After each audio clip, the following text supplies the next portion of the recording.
Le jeu prend toute sa place, effectivement, dans la lutte anti-blanchiment, parce que le joueur joue en cash. S'il y a une opération que je veux garder secrète, discrète, je vais payer en cash. Et donc, effectivement, qui dit cash dit dissimulation.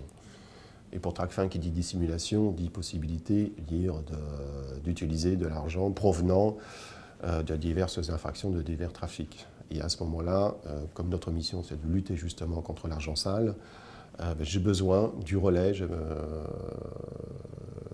la Française des Jeux, du PMU, et également et aujourd'hui des jeux en ligne qui sont dans le dispositif, pour surveiller les flux et pour faire remonter des informations qui vont nous permettre ensuite éventuellement de saisir les parquets.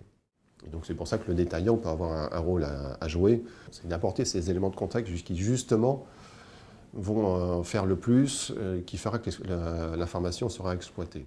Est-ce que c'est le client qui cherche le gros lot, donc c'est la part du rêve qui fait tourner ce secteur, ou au contraire, est-ce que c'est le joueur qui vient régulièrement miser sur le pari sportif, par exemple.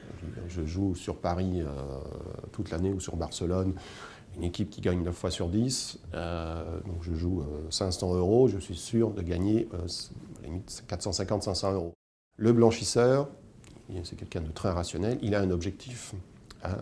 C'est simplement qu'en déposant 500 €, 800 €, ils ressortent le lendemain avec un chèque. À l'autre bout, j'ai le banquier.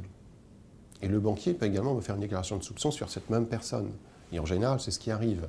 Parce que le banquier va dire, tiens, c'est bizarre, j'ai quelqu'un qui n'a pas de revenus réguliers, je dirais, il est au chômage, ou il est au RSA, ou il est un minima sociaux, et il encaisse des chèques régulièrement.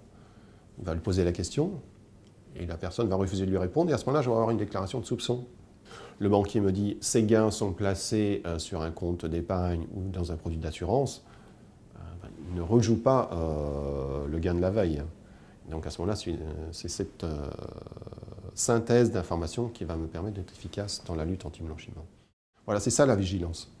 C'est-à-dire, qu'est-ce qui pour moi n'est pas le comportement normal d'un joueur?